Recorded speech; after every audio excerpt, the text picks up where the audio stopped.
So we're here at the Willow Estates, one of the direct housing missions that we've established to support disaster survivors. This one is here in Jackson County. And really it represents an important intermediate step to get folks back up on their feet.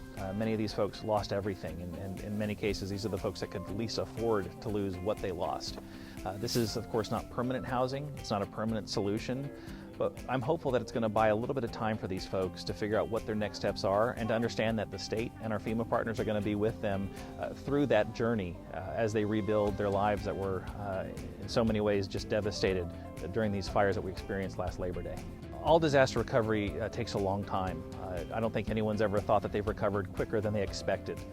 The entire length of the state was impacted by these fires. So understanding that it takes a long time to rebuild whole communities, repair all of the damaged infrastructure, and knowing that our natural environment in these fire areas are never going to be the same, or not for a long time anyway.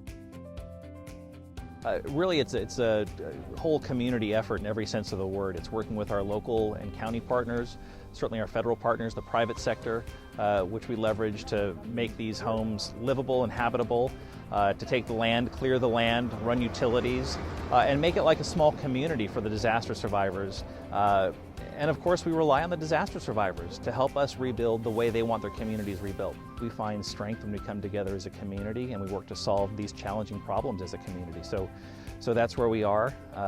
Disasters are going to continue to happen.